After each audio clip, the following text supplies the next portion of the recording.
Hello. In this video we're going to show you how to integrate ShipStation with SellerChamp. So what is ShipStation and why do I need to integrate with it? ShipStation is an all-in-one shipping platform.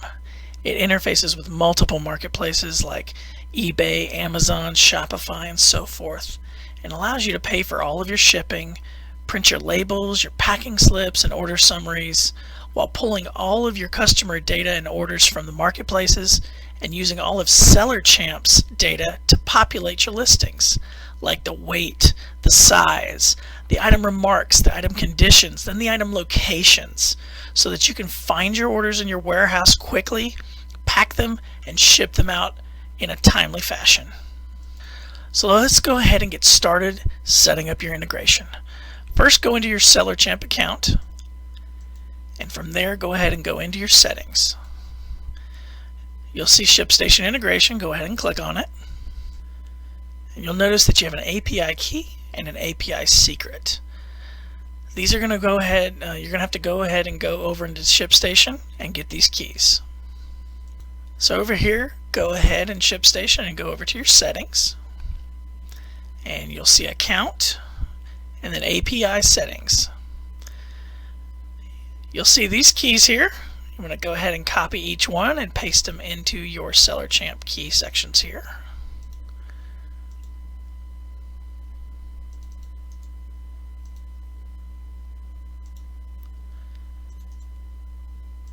Alright, then you're going to notice that I've got some shipping defaults here set up. Now these are populated from my template that I have set up in my accounts.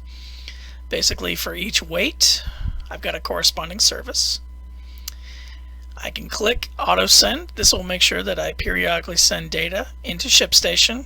It happens once every hour, so that all my listings that are pulled from the marketplaces into ShipStation will have the corresponding data pulled from SellerChamp into them to populate them. And you can go ahead and click Save Changes,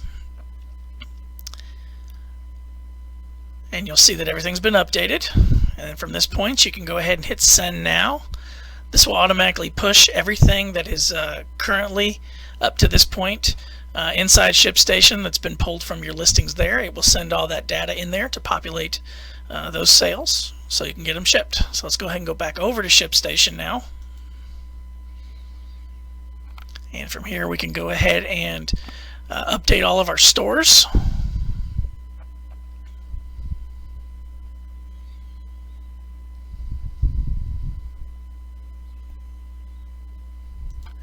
Alright, and upon doing that, we'll see that we have an order here. We can go ahead and open this order and we can look at it.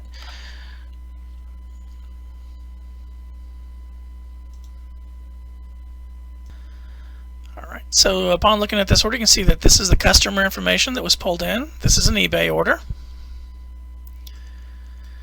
And this is the item. This item was originally created in SellerChamp. This is the SellerChamp SKU that we used. It's pulled in the condition, it's pulled in the item remarks, and the warehouse location. Okay, see the price of the item. Over here, the weight has been pulled in. From the weight, it calculated this as a first class item. I could still make changes to this if I needed to. And the size, let's say the size wasn't right, I could still change the size. So I can still customize all this information if I need to. And from there, if everything looks good, I can go ahead and create that label. So what I want to do now is go ahead and show you an example of a label that we created and see how all of this corresponds to what is on the shipping label. So this is one of our previous shipping labels here. You'll see that the service is up here. The actual paying for postage is here, and the service is here.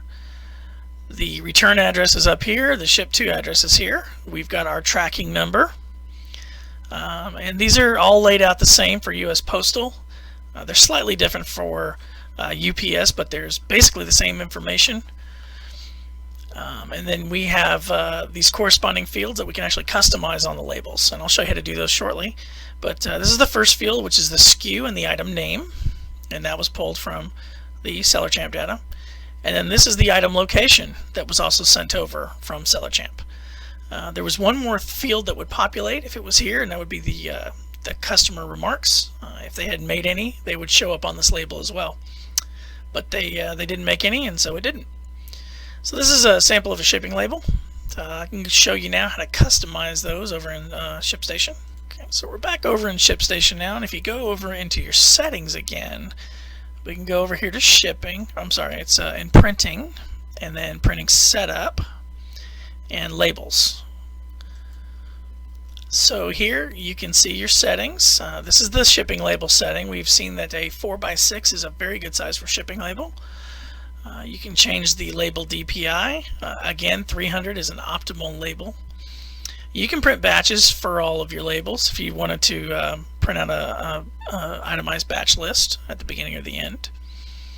And then the next item here is going to show you how your labels are going to print out. So we kept them in warehouse location A to Z. So basically they would print in order of the warehouse. So they would all be in order. It made it easier for us to go ahead and separate them out.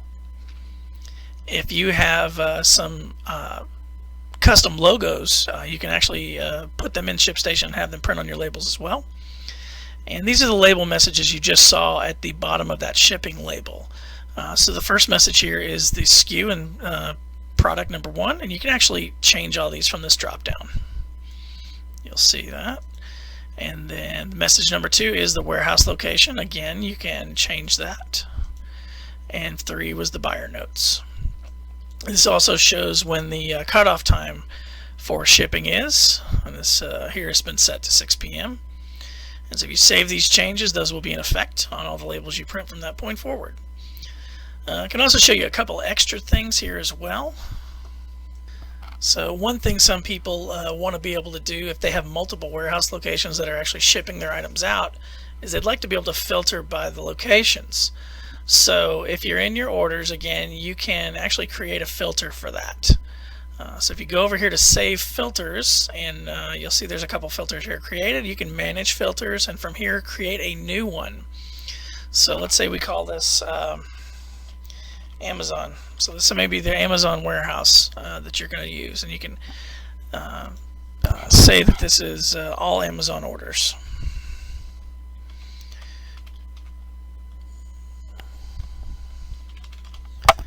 And then from there you can go ahead and add criteria and change your quantity here to store equals Amazon, because these are all the stores you have set up.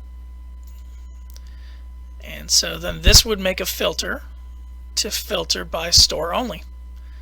So if you go into your orders from this point and you click your save filters and click Amazon, then only the Amazon orders will show. And you can create those filters by different things too. You can create them by warehouse location. So that's a good way to organize your items there. You can also click over here on stores and click each store and see the orders that are awaiting shipment there as well.